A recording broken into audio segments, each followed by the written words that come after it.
بسم اللہ الرحمن الرحیم۔ آج کل سوشل میڈیا پر مولانا اشرف آصف جلالی صاحب کے ایک بیان کے مسئلے پر محاذ آرائی کا سلسلہ جاری ہے اور جانبان کی طرف سے ایک دوسرے پر مختلف قسم کے فتوے لگائے جا رہے ہیں، انتہائی سخت زبانیں استعمال کی جا رہی ہیں۔ اس وقت ملک جس سنگین صورتحال سے دوچار ہے اور ایک عالمی سازش ہے کہ مسلمانوں کو آپس میں لڑایا جائے، فرقہ واریت کی آگ بھڑکائی جائے،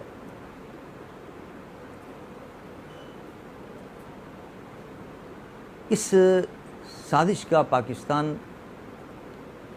بھی شکار ہو رہا ہے اور پاکستان میں بھی یہ سازش کی جا رہی ہے کہ اسی طرح مسلمان آپس میں دست بگریباں ہوں۔ اس قسم کے مسائل لا کر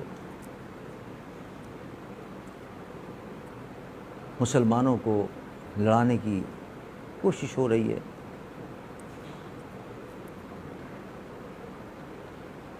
میری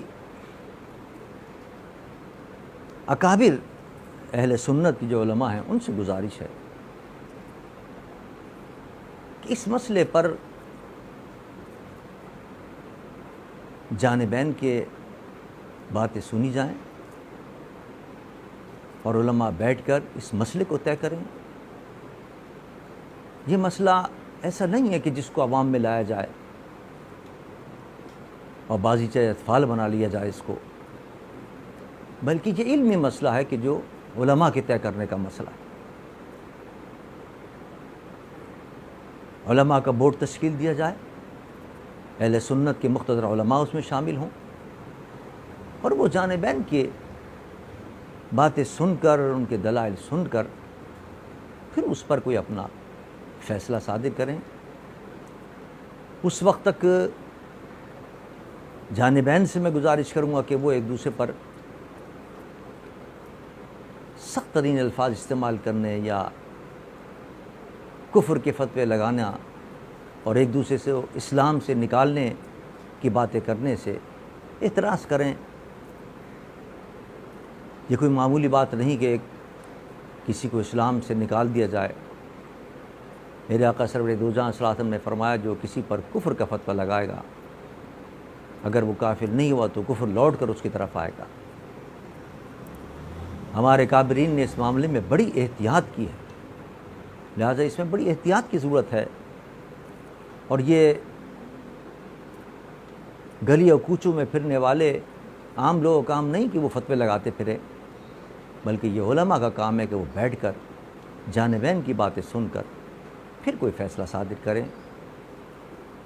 اس وقت جو فضا بن رہی ہے، تلخیاں بڑھتی جا رہی ہیں، فرقہ واریت کی آگ اس سے بھڑک رہی ہے، جو نہ صرف پاکستان کے لیے بلکہ عالم اسلام کے لیے ایک بڑی مضر ہے چیز ہے، بڑی نقصان دہ ہے۔ بالخصوص پاکستان کے اس وقت حالات اس لائق نہیں ہے کہ اس کو برداشت کر سکیں۔ ان معاملات کو فوری طور پر ہمارے کابر علماء کو بیٹھنا چاہیے اور اس مسئلے کو بیٹھ کر حل کرنا چاہیے اور علمی انداز سے اس کو طے کرنا چاہیے۔